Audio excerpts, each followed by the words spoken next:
हरे कृष्णा। श्रील प्रभुपाद की जय। गौर भक्त वृंद की जय। जय श्री राधा कुंज बिहारी भगवान की जय। गौर निताई भगवान की जय। राधा वृंदावन चंद्र भगवान की जय। जगन्नाथ बलदेव सुभद्रा सुदर्शन भगवान की जय। बालाजी भगवान की जय। अनंत कोटि वैष्णव वृंद की जय। गुरु परंपरा की जय। तो श्रीमद् भागवतम का पहला अध्याय समाप्त हो चुका है और दूसरा अध्याय का 2-3 श्लोक हो चुका है। 3 श्लोक पूरा नहीं हुआ है, 2 श्लोक पूरा, तीसरा थोड़ा हुआ है।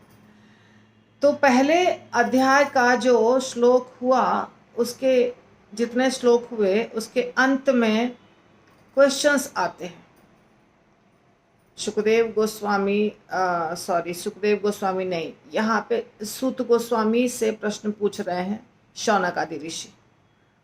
तो कुल मिलाकर 6 प्रश्न हैं जो मुझे नटराज गौरांग ने पूछा था, लेकिन मैंने उस समय ध्यान नहीं दिया था कि कौन कौन प्रश्न कैसे कैसे आ रहे हैं। कल या अभी तुरंत 5 मिनट पहले मैंने ये सारे प्रश्न जो हैं ढूंढ के निकाले। तो अभी मैं आपको प्रश्न भी बता सकती हूँ। समझाते समय तो समझाया ही था, लेकिन वो सारे प्रश्न अभी एक जगह 6 मैंने लिख के रखे।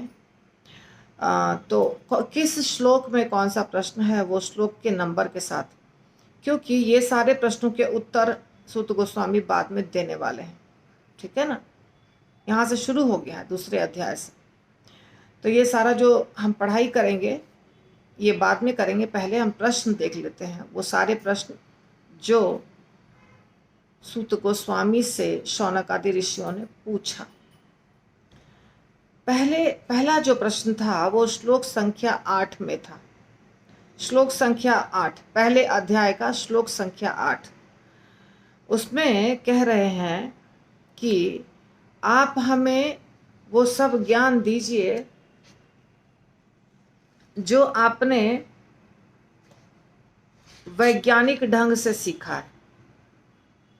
ये प्रश्न है पहला। आप विनीत हैं, सौम्य हैं, ये सब हो गया। इसके बाद कहते हैं अतः हमें वह सब बताएं जिसे आपने उनसे, अपने गुरुओं से वैज्ञानिक ढंग से सीखा है। ये पहला प्रश्न है, पहला। और श्लोक संख्या है 8। दूसरा जो प्रश्न है वो श्लोक संख्या 9 में है।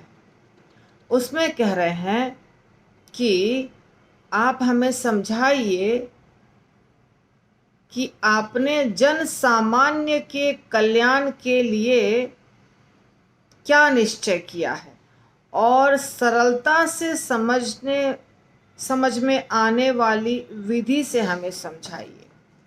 सरलता से समझ में आने वाली विधि से समझाएं कि जन सामान्य के कल्याण के लिए आपने क्या निश्चित किया है।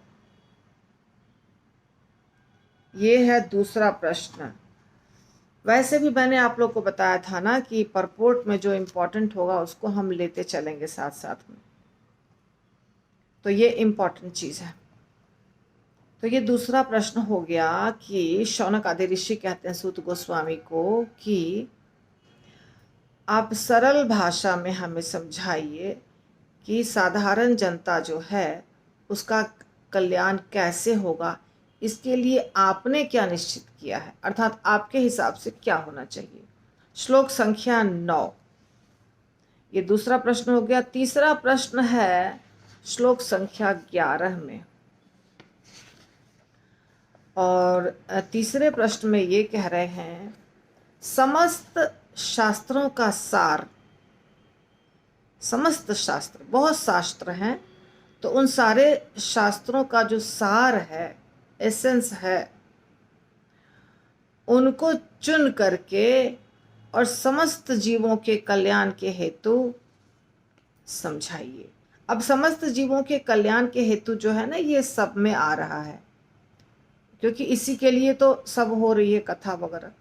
परंतु क्या क्या चीज़ इम्पोर्टेंट है वो सब अलग अलग श्लोकों में आ रहा है। तो यहाँ बताया कि सार, शास्त्रों का सार बताइए।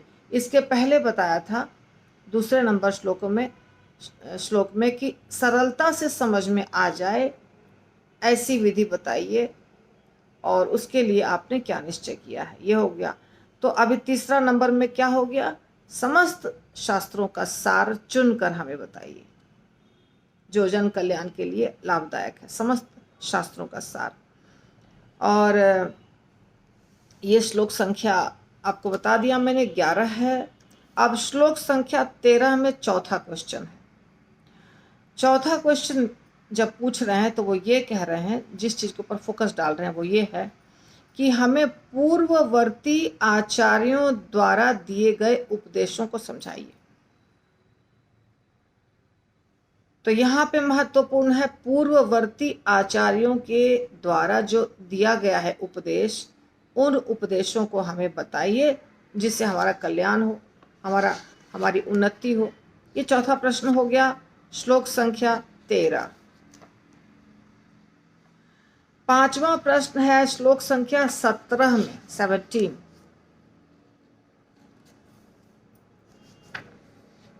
और इसमें कह रहे हैं कृपा करके हमें भगवान के अवतारों के बारे में बताइए कि भगवान ने जो विभिन्न अवतार लिए हैं वो सारे अवतार कौन कौन सी लीलाएं किए हैं, साहसिक लीलाएं, बहुत पावरफुल लीलाएं, हम उनको सुनना चाहते हैं। तो भगवान ने कितने अवतार लिए हैं, उन अवतारों में उन्होंने क्या क्या लीलाएं की हैं, उनकी लीलाएं कितनी सुंदर, मनोहर और साहसिक हैं। अर्थात साधारण तो नहीं होता है ना, भगवान तो लीला करते हैं तो जैसे अभी लोग कहते हैं एडवेंचरस, हमें एडवेंचर करना पसंद है, तो भगवान की सारी लीलाएं एडवेंचरस ही थी। ठीक है, तो साहसिक लीलाओं के बारे में बताएं। ये हो गया आपका पांचवा प्रश्न। और छठा प्रश्न है, मैंने श्लोक संख्या बता दिया ना, पांचवें प्रश्न का श्लोक संख्या है 17। और छठा और अंतिम प्रश्न जो है वो है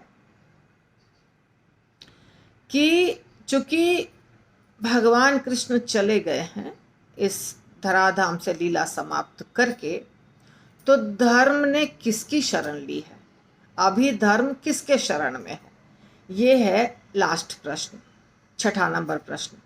तो नटराज गौरांग ने पूछा तो आप सब का फायदा हो गया, और मैंने भी ध्यान दिया कि अच्छा प्रश्न है तो हमें उसके ऊपर गौर करना चाहिए।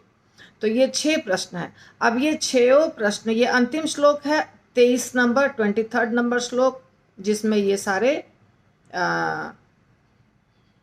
अंतिम क्वेश्चन आ गया, और कुल मिलाकर के आपने देख लिया। तो श्लोक संख्या 8, 9, 11, 13, 17 और 23। ये अध्याय सब एक ही है माता जी। अब शांत रहिए प्लीज क्लास के बीच में। अध्याय, अब जब एक ही अध्याय पढ़ाई हुई है तो दूसरा अध्याय कहाँ से आ जाएगा बताइए। जी माता। ऑफ करिए, माइक ऑफ करिए। अभी हम जो कर रहे थे वहां जाएंगे, ठीक है। हमने आप लोगों को बता दिया है, फिर से बता रही हूँ, क्लास के बीच में कोई प्रश्न नहीं पूछिएगा। 12 बजने के बाद मैं आपको प्रश्न पूछने का मौका दूंगी। आपके दिमाग में यदि कोई प्रश्न आता है, आप फटाफट अपने नोटबुक पर मार्क कर लीजिए कि ये प्रश्न मुझे पूछना है माता जी से, बस। पर प्रश्न पूछने का समय अंत में है, ठीक है। तब अब दूसरा अध्याय शुरू हो चुका था कल, और दूसरे अध्याय में हमने 2 श्लोक कर लिए थे पूरी तरह से। तीसरा श्लोक जो है वो भी हमने किया था, हाँ तीसरा भी कर लिया था, समझा दिया था मैंने। अब चौथा श्लोक हम करेंगे, बहुत सुंदर श्लोक है। इसको मैं गा करके सिखाऊंगी आप लोगों को, जो हमारा श्लोक का प्रैक्टिस हो रहा है उसमें, क्योंकि ये श्लोक आप हमेशा मंदिर में सुनते हैं।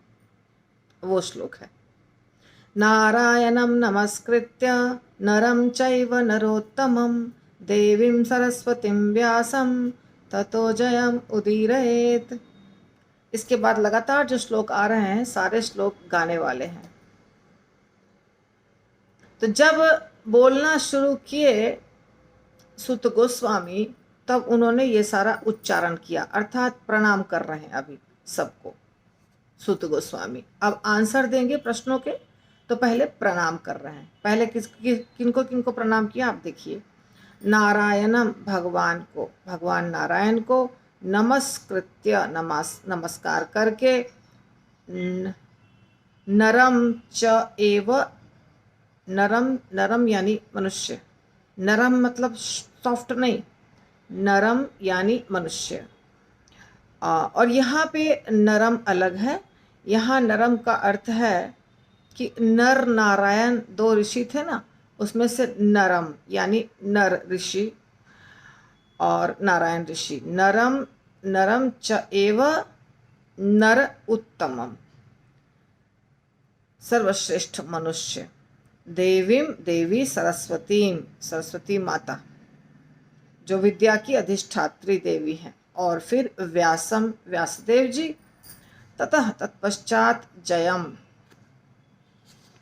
विजय प्राप्त करने के लिए, उदीरयेत घोषित करें। श्रील प्रभुपाद की जय। इस विजय के साधन स्वरूप श्रीमद् भागवत का पाठ करने के पूर्व मनुष्य को चाहिए कि वह श्री भगवान नारायण को, नरोत्तम नर नारायण ऋषि को, विद्या की देवी सरस्वती माता को तथा ग्रंथकार श्रील व्यासदेव को नमस्कार करें। ये हमें रोज पढ़ना चाहिए। हम क्यों नहीं पढ़ते हैं? क्योंकि ये सारा पढ़ते पढ़ते बहुत समय चला जाएगा। पर हम जब करते हैं ना भगवान को प्रणाम, तो वो सेम है जैसे हमने किया राधा वृंदावन चंद्र या कुंज बिहारी को प्रणाम, तो वो तो भगवान नारायण जैसे हैं वैसे ही है भगवान कृष्ण, तो उसमें आ जाता है, सब आ जाता है, ठीक है। लेकिन अगर हम इसको बोल सकें तो अच्छी बात है। नारायणम नमस्कृत्य नरम चैव नरोत्तमम देवीं सरस्वतीं व्यासम ततो जयम उदीरयेत। पर इसके आगे फिर नष्ट प्रायेषु अभद्रेषु ऐसे बहुत लंबा हो जाता है। इतना अगर बोले तो ये बहुत छोटा है। तो ये जो श्लोक है इसमें है नारायणम, भगवान नारायण जो चतुर्भुज रूप में रहते हैं, शयन करते हैं जल में अनंत शैया के ऊपर, वो है नमस्कृत्य। नमः यानी नमस्कार, नमः, नमः प्रणाम करना, नमन करना, झुकना। कृत्य एक कार्य, कृत्य यानी कार्य होता है। नमः, नमः कृत्य, नमः और कृत्य। फिर मैंने आपको जैसे समझाया है वैसे ही नमः कृत्य। पहले तो नमः क्या होता है ये आप सब जान लीजिए। किसी भी लेटर के बाद दो बिंदी जब आता है ऐसे ऐसे ऐसे ऐसे, उसको बोलते हैं ह, नमः। तो नमः, और इसको बोलते हैं विसर्ग। ये दो बिंदी को विसर्ग। ये अगर हिंदी लिटरेचर पढ़ेंगे, छोटा बच्चा भी, तो एकदम नर्सरी का भी बच्चा जो है पढ़ाई कर रहा है, नर्सरी, लोअर केजी, अपर केजी, तो वहाँ पे भी क ख ग घ पढ़ाई होती है। उसके बाद ये सब पढ़ाई होता है, मात्रा इसको बोलते हैं, मात्रा वगैरह। तो उसमें ये सारा सीखेंगे, हर्षविकार, दीर्घिकार, हर्षवुकार, दीर्घुकार, चंद्र बिंदु, और फिर बिंदु जो होता है, विसर्ग, ये सब सिखाया जाता है। तो इसको विसर्ग कहते हैं। बड़े होने के बाद सब लोग भूल जाते हैं, या तो जो 100% इंग्लिश मीडियम में पढ़े हैं उनको तो पता ही नहीं है। पर अगर इंडियन है तो थोड़ा बहुत तो हिंदी सबको पता होता है। और यदि इस्कॉन में है तो सीखना पड़ेगा। क्यों? क्योंकि संस्कृत के शब्द तो उच्चारण करने हैं, श्लोका बोलने हैं, तो सीखना पड़ेगा। तो इस सीख लीजिए कि नमः, नमः और कार, नमस्कार, नमः और कृत्य, नमस्कृत्य, ऐसे होता है। नमस्कृत्य, नमस्कार करके। नरम चैव नरोत्तमम, नरम यानी नारायण ऋषि को कह रहे हैं, नरोत्तम यानी सर्वश्रेष्ठ मनुष्य। ये जोड़ी जो थी नर नारायण की, उनकी बात हो रही है। फिर सरस्वती, सरस्वती माता, व्यासदेव जी, व्यासम, और ये सब की जयम उदीरयेत, जयम एक वर्ड हो गया, उदीरयेत दूसरा वर्ड हो गया। जय जयम यानी जय जयकार, उदीरयेत घोषित करे, बोले। तो ये श्लोक उन सब को बोलना चाहिए जो श्रीमद् भागवतम पे प्रवचन दे रहे हैं। यहाँ पे व्यास सूत गोस्वामी यही कह रहे हैं। सूत गोस्वामी व्यास देव जी नहीं कह रहे हैं, सूत गोस्वामी कह रहे हैं, और सूत गोस्वामी व्यास देव जी का भी जय जयकार कर रहे हैं। नारायणम नमस्कृत्य नरम चैव नरोत्तमम देवीं सरस्वतीं व्यासम ततो जयम उदीरयेत। यह हो गया, इसमें कुछ बहुत मुश्किल कार्य नहीं था। अब है मुनयः साधु पृष्ठो अहम भवद्भिः लोकमंगलम यत् कृतः कृष्ण संप्रश्नो ये नात्मा सुप्रसिद्धति। अब ये सुप्रसिद्धति वर्ड कई बार आता है। देखिए घंटी बजा, अब मुझे थोड़ा सा रुकना पड़ेगा। हरे कृष्णा। तो ये एक भक्त हैं जो कुछ सेवा के लिए आए हैं। तो यत् कृतः कृष्ण संप्रश्नो ये नात्मा सुप्रसिद्धति। तो मैंने क्या कहा, सुप्रसिद्धति बहुत बार आएगा। सुप्रसिद्धति का अर्थ होता है पूर्णतया प्रसन्न होना, पूर्णतया प्रसन्न होता है, जिससे आत्मा पूर्णतया हमारी प्रसन्न होती है। वो क्या क्या चीज है देखिए। मुनयः, हे मुनिगण। सूत गोस्वामी कह रहे हैं ना, तो मुनियों को कह रहे हैं हे मुनिगण।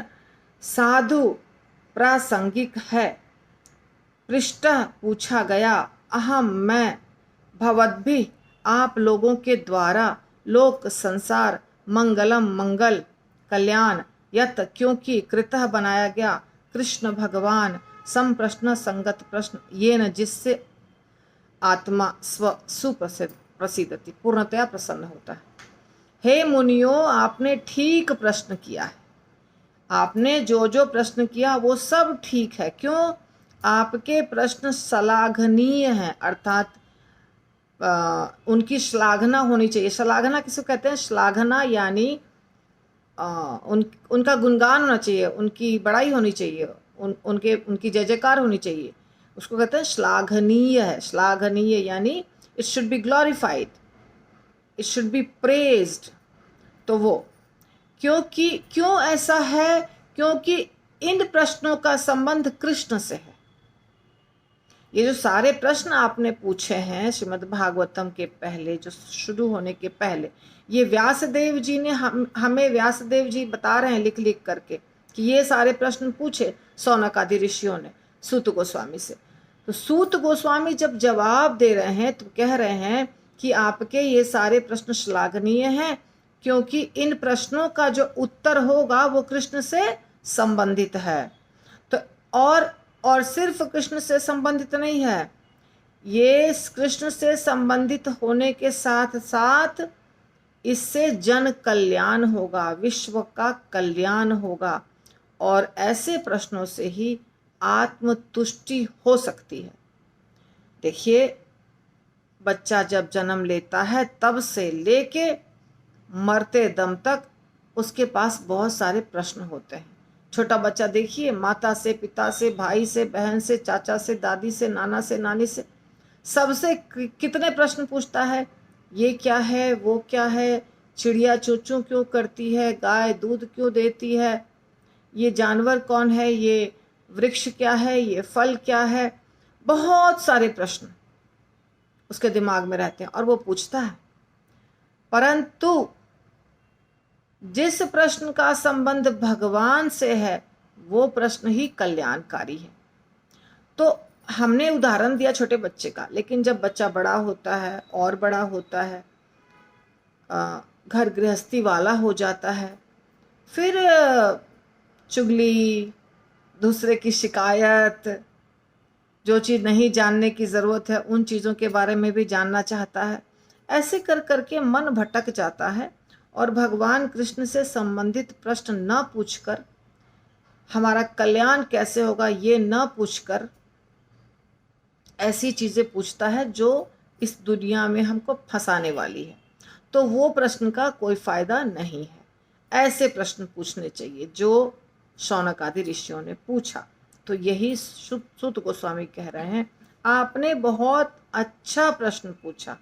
तो जब हम भागवतम प्रवक्ता से कोई प्रश्न पूछते हैं, गुरु से कोई प्रश्न पूछते हैं और काउंसलर से कोई प्रश्न पूछते हैं, तो उस प्रश्न का संबंध हमारे आध्यात्मिक उन्नति के लिए होना चाहिए। आध्यात्मिक ज्ञान, आध्यात्मिक उन्नति, शरीर के स्तर पर जो हो रही है क्रियाएं, धन आ जाए, नौकरी मिल जाए, विवाह हो जाए, ये प्रश्न पूछने से कल्याण नहीं होगा।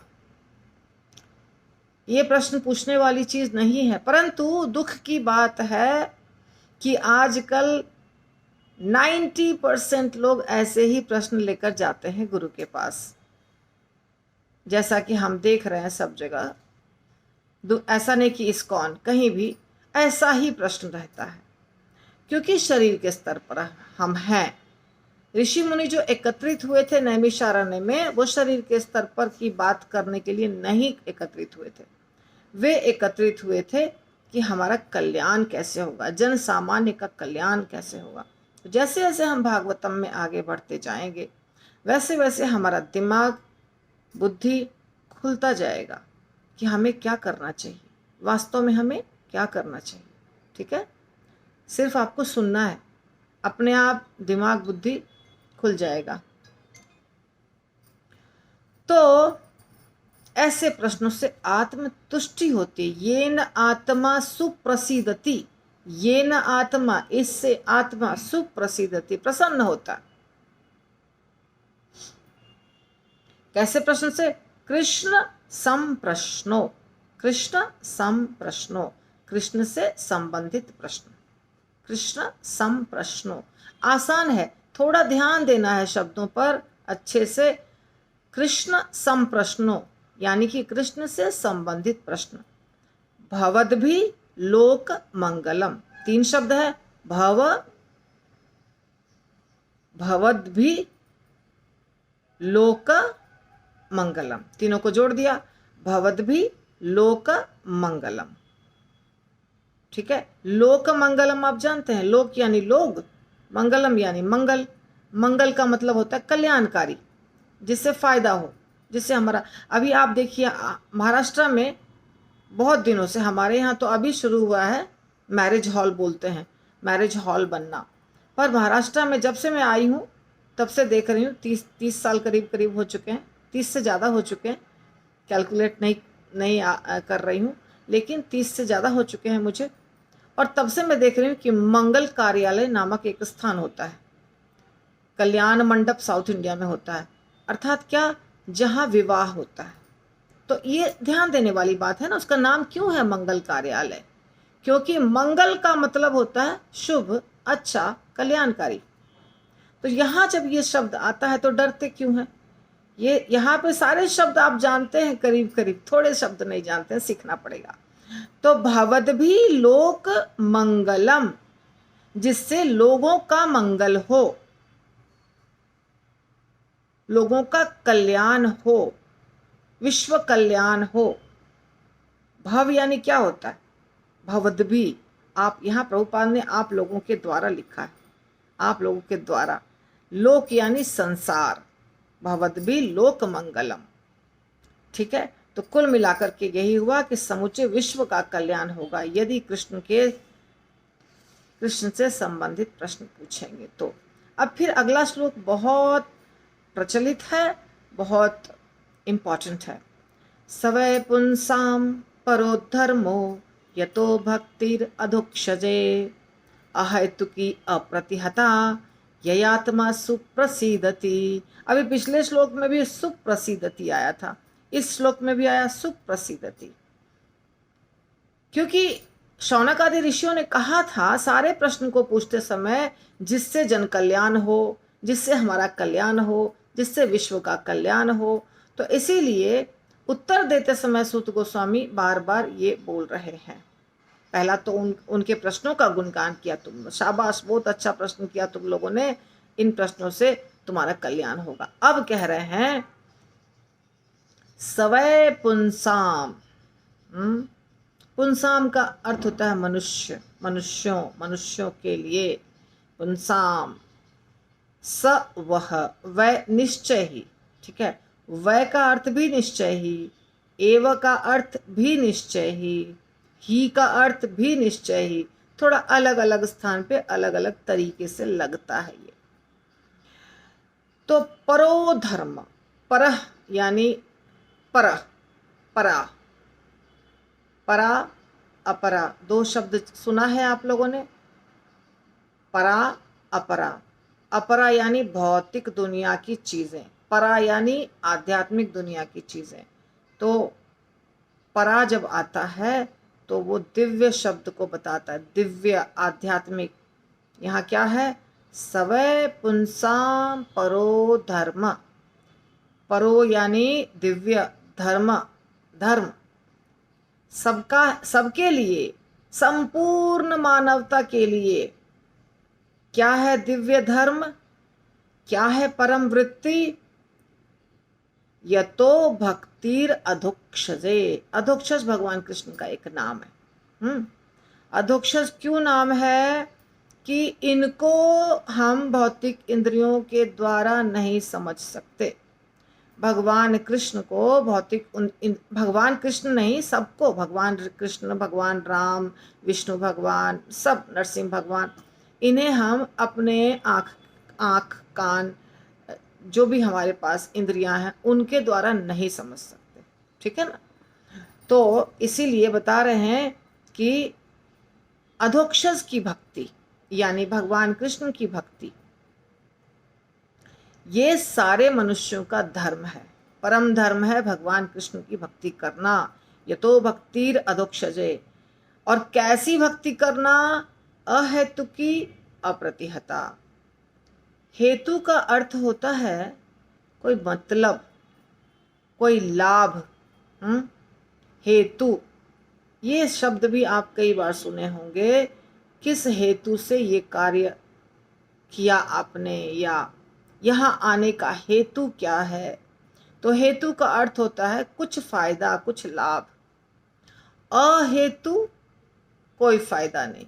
अ जब लग जाता है प्रीफिक्स हेतु के पहले, किसी भी शब्द के पहले, तो उसका अर्थ उल्टा हो जाता है। उल्टा शब्द सुना है ना आपने, अनुलोम विलोम, ये सब विपरीतार्थक शब्द, तो उसका अर्थ विपरीत हो जाता है। हेतु के पहले अ लग गया तो अहेतु, हेतुकी के पहले अ लग गया अहेतुकी, ठीक है।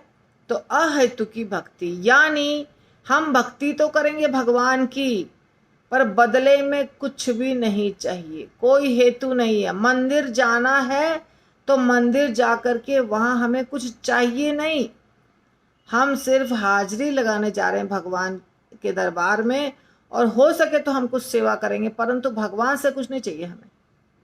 इसको कहते हैं अहेतुकी भक्ति। हाँ, अप्रतिहता यानी अभंग, कोई बाधा नहीं, बाधा रहित भक्ति। आज किया, कल छोड़ा, परसों किया, तरसों छोड़ा, ये नहीं, लगातार चलने वाली भक्ति, अहेतुकी अप्रतिहता। ऐसी भक्ति जब कोई करता है भगवान कृष्ण की, तो क्या होता है? यह यात्मा, यया आत्मा, जिससे आत्मा सुप्रसिद्धति, आत्मा प्रसन्न हो जाती। तो ये उन्होंने उत्तर दिया, आप देख रहे हैं सूत गोस्वामी ने कितना अच्छा उत्तर दिया कि जो प्रश्न पूछा था सबके कल्याण के लिए बताइए, तो बता दिया सबका कल्याण इसी में होने वाला है, आत्मा का कल्याण भी इसी में होने वाला है कि भगवान कृष्ण की भक्ति करो, और भक्ति ऐसी करो जो रुक रुक के नहीं करना है, पूरे जीवन को लगा देना है कृष्ण के लिए, ऐसी भक्ति करो। और उसके बदले कुछ मत चाहो। यदि हम कुछ बदले में चाहते हैं तो वो हेतु वाली भक्ति हो गई। तो हेतु जब हमारा रहेगा तो भगवान को बहुत आसान है। पता है आपको, मैं आपको सिंपल भाषा में समझाती हूँ। कोई आदमी आपको दे रहा है, सब कुछ दे रहा है, आपके घर आता है, आपका काम कर देता है, आपको हेल्प कर रहा है, हर तरह से हेल्प कर रहा है, आपके बच्चों को हेल्प कर रहा है, आपके घर में आकर के आपका झाड़ू पोछा लगा रहा है, बहुत सारा कार्य कर रहा है, और जब आप उसको कुछ देने जाते हैं तो बोलता है कि नहीं, हमें कुछ भी नहीं चाहिए, हमको सब कुछ है, हमें सिर्फ आपकी सेवा करना अच्छा लगता है, इसलिए हम आपकी सेवा करेंगे, ऐसा वो जवाब देता है। अब आप बताइए, वो व्यक्ति के कर्जदार आप हो गए कि नहीं हो गए? हो गए ना, क्योंकि वो कर रहा है पर मांग कुछ नहीं रहा है। और एक दूसरा आता है व्यक्ति, वो कहता है हाँ हम ये काम करेंगे, 1000 रुपया हमको दे दीजिएगा, हम ये काम करेंगे, इसके बदले साड़ी दे दीजिएगा, हम ये काम करेंगे, इसके बदले आप जरा मेरे बच्चे को का पढ़ाई लिखाई का खर्चा उठा दीजिएगा, हम ये काम करेंगे, इसके बदले मेरे बच्चे को नौकरी दिला दीजिएगा, ऐसा बोलता है वो व्यक्ति।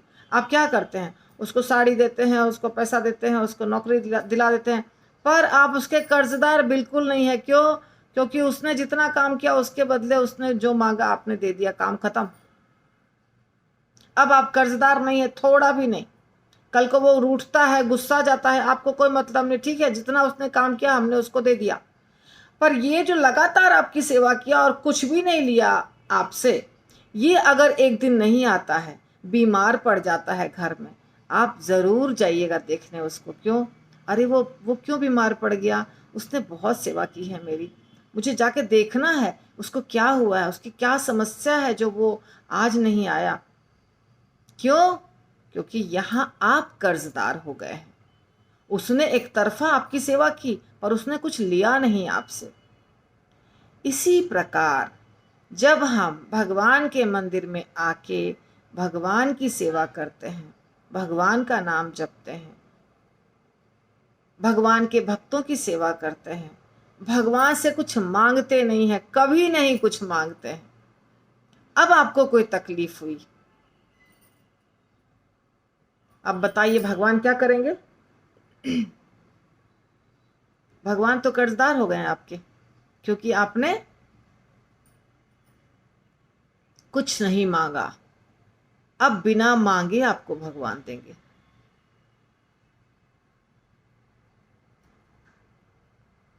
बिना मांगे आपको भगवान देंगे, क्योंकि आपने एक तरफा बिना इंटरेस्ट के सेवा की भगवान की। तो अभी आप बताइए किस भक्ति में फायदा है? प्रश्न आपका क्लास करीब करीब समाप्त हो गया है, मैं बोल नहीं पा रही हूँ इसके आगे। बहुत भावुक टॉपिक है ये, तो मैं बोल नहीं पा रही हूँ। तो आपका क्लास करीब करीब समाप्त हो गया, प्रश्न उत्तर करेंगे अभी हम। तो आप बताइए तो कौन सी भक्ति करनी चाहिए हमें, हेतु की और अहेतु की?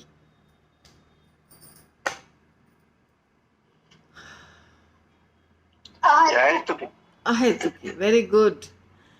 तो ये श्लोक हमें यही बता रहा है। तो आज का समय समाप्त हो गया है। यदि किसी का कोई प्रश्न हो तो पूछ सकते हैं।